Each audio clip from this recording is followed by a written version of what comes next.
recording. Okay.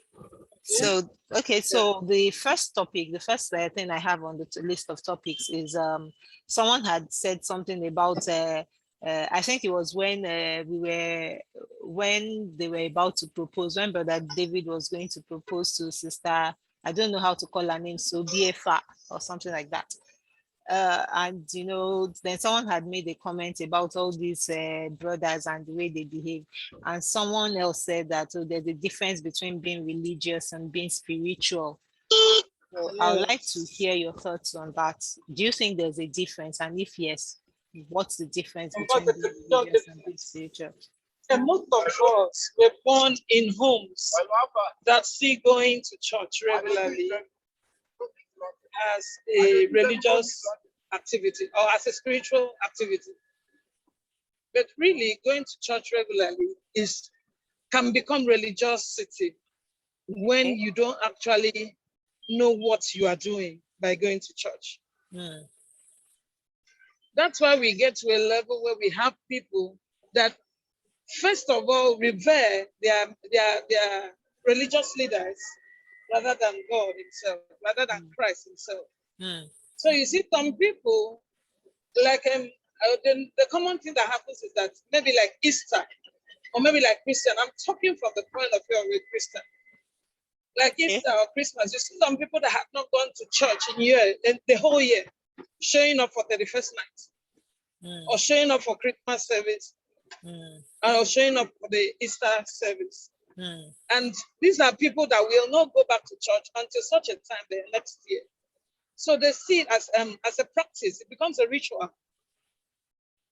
The main purpose of Christianity, transformer, the main purpose of the Christianity is not really attending church every day. It is understanding your relationship with Christ. It is living the life of Christ. So that's what I think people are mixing up. People mix it up. And now at the point where that man comes up and says he wants to propose, he pretends not to be able to talk.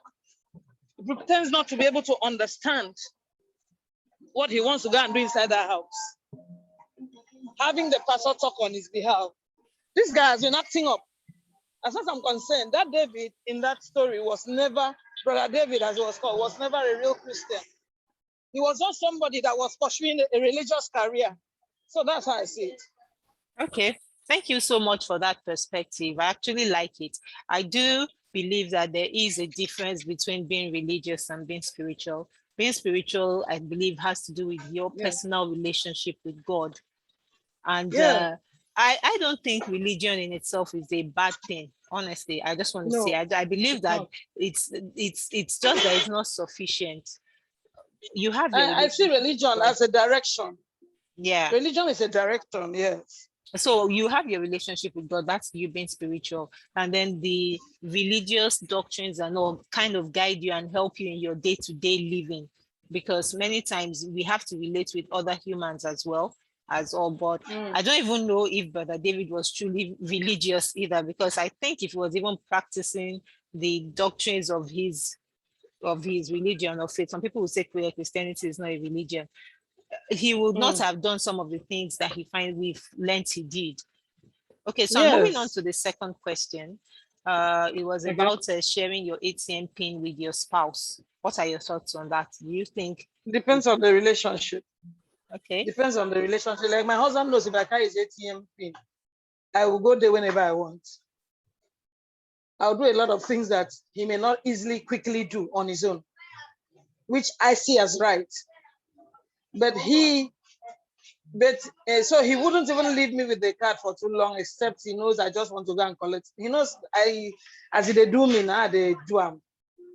But giving him my card, I can give him my card because he needs to keep putting money there or my PIN or whatever.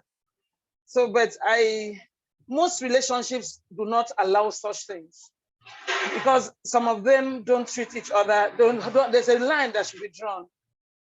But this should actually be based on how the family was founded, their understanding, their plans together. If they're not actually planning together, so they won't understand what money is for what.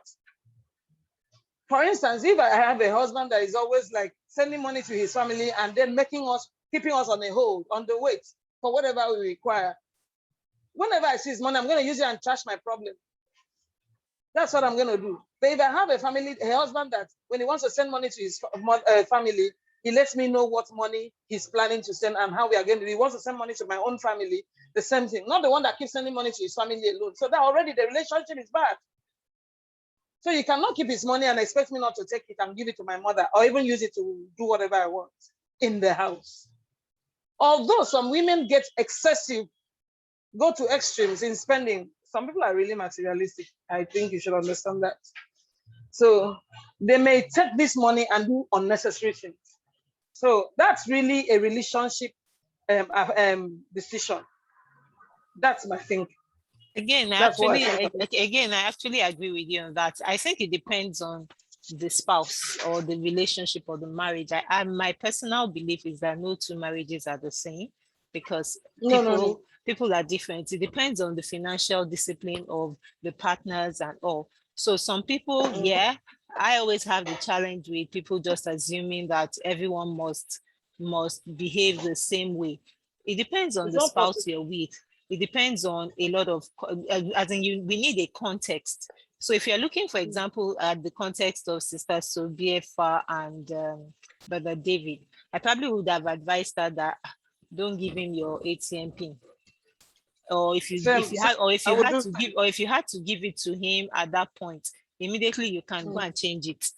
As in, like if you are pressed for whatever reason, when you get back the cash, immediately you have the opportunity change the pin back because he didn't do things to actually enjoy to gain trust and all of that. But well, except she says God told her, but I didn't hear in everything she was saying that she actually heard God telling her anything.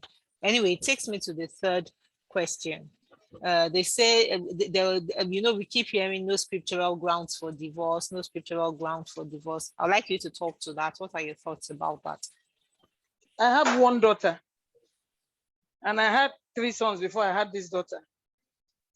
I can never agree to that. Because wisdom is also profitable to direct in all things. That's what the scripture says. The God of justice is the same God of judgment. So you cannot tell me religion said we should not divorce. I don't see divorce as the greatest sin. Fornication is also a sin. Lie is a sin. There's no big sin, there's no small sin. So if you should not lie, then you should not divorce. If you are lying, then it means it's possible to divorce.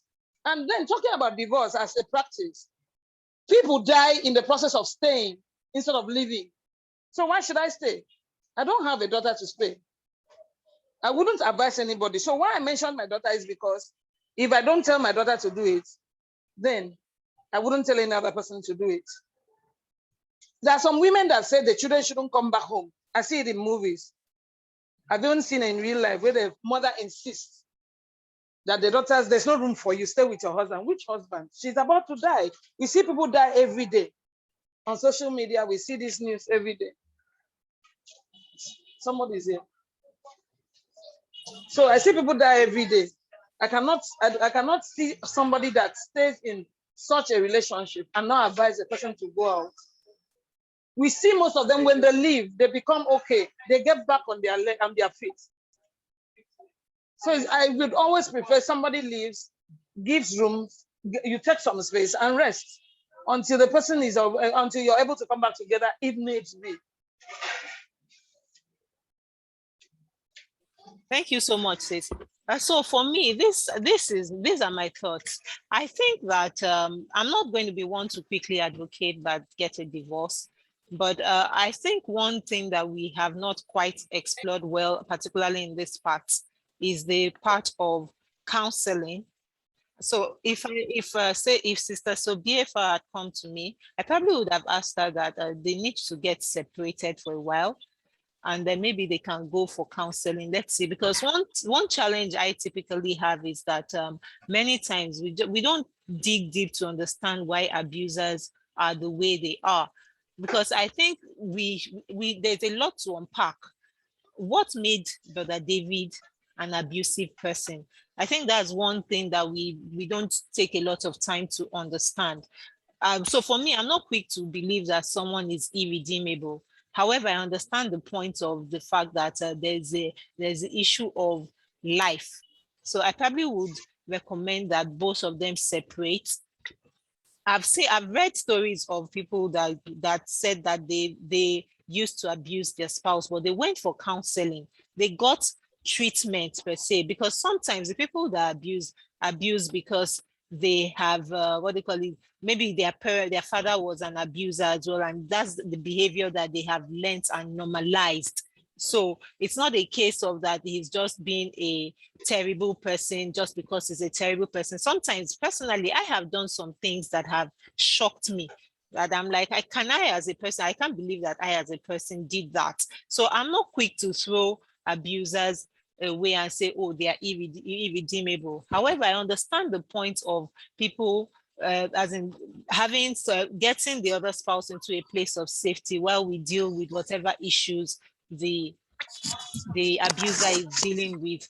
So for me, I won't quickly say get divorced. I probably would just say, okay, in dealing Separate. with this matter, separate. Let's go for counseling. I think marital, because for us in this part is like you're happily married, then you're divorced. That in between place of trying to find a place where we can amicably settle issues seems to be missing. And for me, I think that's where majority of the work is. Welcome, Kim. We've already started because we started and we've already started going through the questions. So I'll read the three questions and I'll get you to just so you get to talk a long talk at once. So the first question, the first topic we've addressed is the difference between being religious and being spiritual. The second question is sharing your ATM pin, sharing the ATM pin with one spouse. Is that a yes or no for you? And then the third question, which we're addressing, is no scriptural grounds for divorce. What are your thoughts on that? So I'll let you have the floor now. Welcome.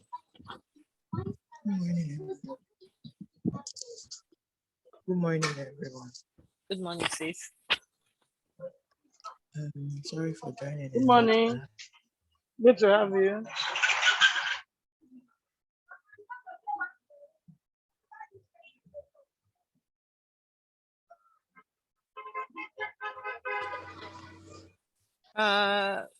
Can you talk at Can this you time? hear me? Yeah, I can hear you. Yeah, I can.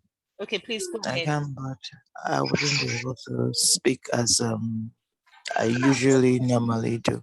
Yeah, you sound like you're a Regarding bit tired, so just answer the ones you're comfortable to answer, please. yeah, I'm comfortable to answer. Okay, so you mentioned that the first thing was about Let's just come downstairs religiosity and keep it. versus. Can you please go over it once more so that I'll just put it down, please? Okay, Really, so being I'll religious. ask you one by one. Okay, so the first one is a difference between being religious and being spiritual. You can speak to that. Oh, okay. Being religious versus being spiritual. Basically, I believe that,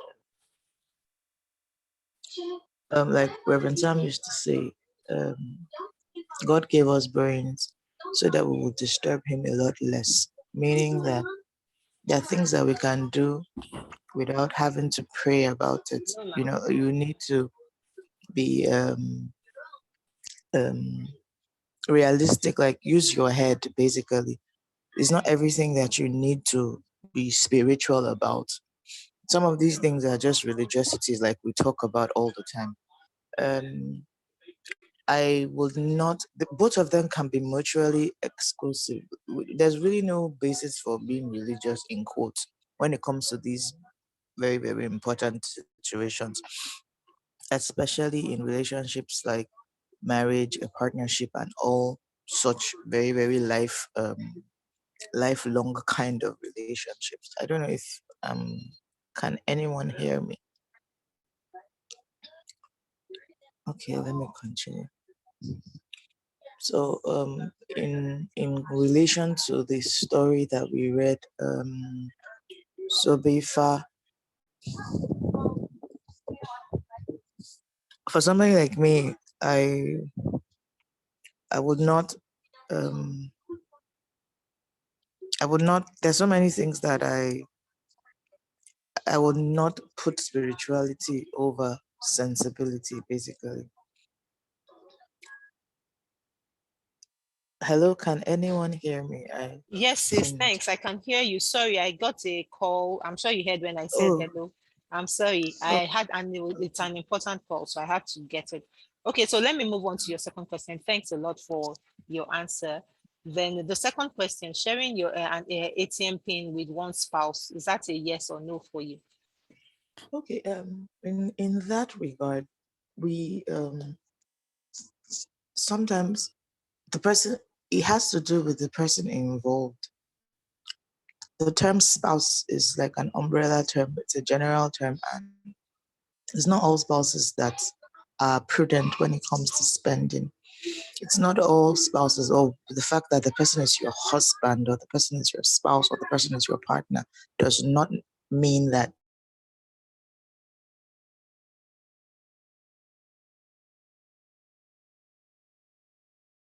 I can't hear you anymore, Sister Kim. I can't hear you anymore. Sister Lizzie, are you still there?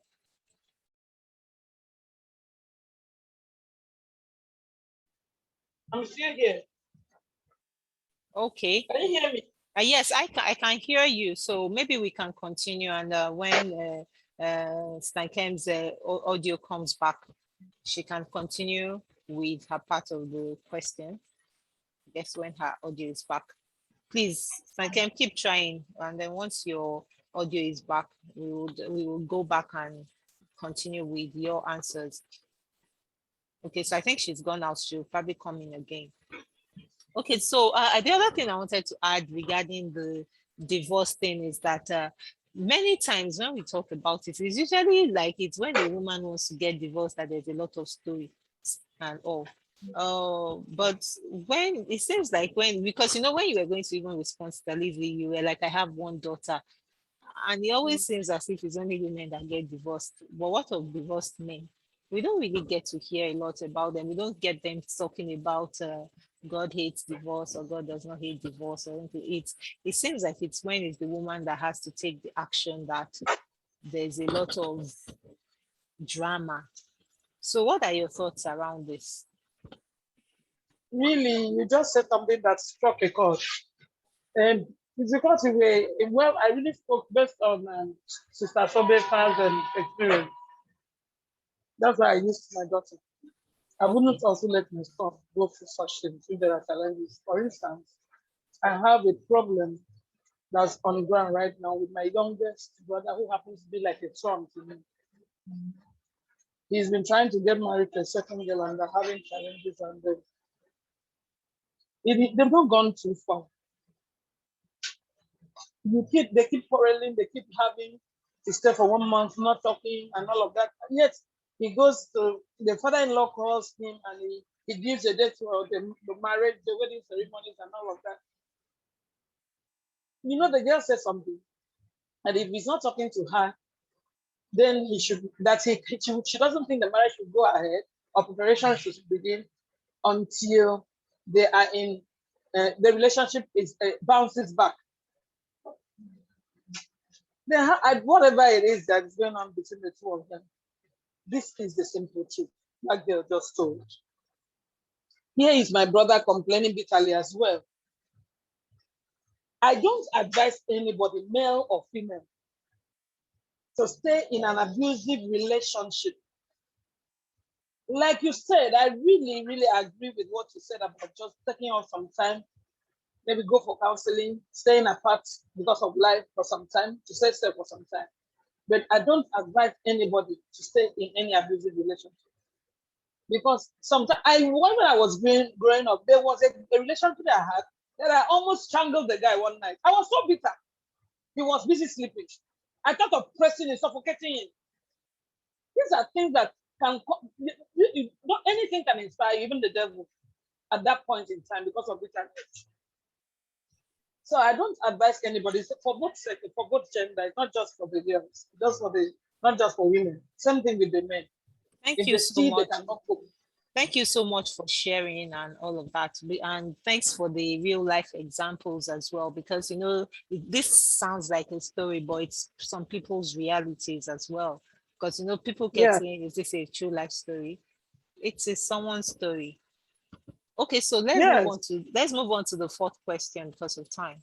Why do you think Mm. Sister Sobiefa stayed married to Assistant Pastor David in spite of the constant abuse? As in, what are your thoughts? Why do you think she did that? And one of the reasons, because each time she said something, she was still hopeful that a change could come. Then she also tried her best not to. I think she really started thinking like what I may call a Christian, not exposing her husband, the ills the husbands have been doing. And that's how I see it. Personally, I don't believe she should have kept all those truths from the beginning. That's how I Thanks, see it. thanks, sis. So for me, I had to ask myself, why did we were we told the story of prayer before she went into Brother David? She could have started the story immediately with her getting married because she had a heartbreak. For me, I think the prayer part was quite important in the story in the sense that I think she hadn't quite healed from the trauma, because imagine having to learn that that her fiance actually was dead and all of that, and she didn't know for a long time. I think she had not fully healed before she went in and then got married. And I think one thing that did for her was that when particularly for ladies, when it's like the first guy, something went bad, then again Yeah, this next one again, now the marriage no yeah. can work. There's just always this thing That's of also true. it's as if maybe she has a spirit husband that is not allowing That's her also marry. All true. those types of It's things. So true. I Yeah. think those things also are playing in the back. We're playing in the background. And one of my friends I told me agree. something in the earlier this year. She was like, "There's a way that if you don't treat emotional wounds of the past and deal with them, they come into your future to affect your future. That's true. That if you don't That's true. trash things out properly, you had a very traumatic experience and you didn't go through the full healing process. For me as a believer, I would say also you shouldn't open that door to God for God to heal you totally from within. You will find out. And then I think also Sister Sobefa is someone that is easily swayed by Uh, others. And while we are like, oh, Brother David was not religious or spiritual, I think she also was guilty of the same thing that we're accusing Brother David of. Because, like I mentioned earlier, I didn't see any part in the story where she said that God told her so and so, or that she went to God. It was just a case of, oh, I didn't want to affect his standing in the church. So yes, Brother David was an abuser and all, and he was the monster. But I don't think Sister Sodefa was totally guiltless. Anyway, as we read the story, she finally went into adultery and all of that as well. And I think I like that part. But okay, there's no question that I can actually address that. I like the fact that the story was told, although it wasn't deeply explored. But I remember being in a women's meeting one day, and someone mm, was talking about another woman. That's a Christian women's meeting, and someone was talking about another Christian woman, and she was like a Christian woman involved in adultery. What? mm, How terrible and all of that, that no mm, matter what. mm. But I like the way that we were given the background on how Stasubefa found herself in adultery. Of course, Yes, in adultery. yeah, I don't think she's blameless in all of that, but I like the way the story is told to show you that it's not only men that are, are tempted or Adulterous.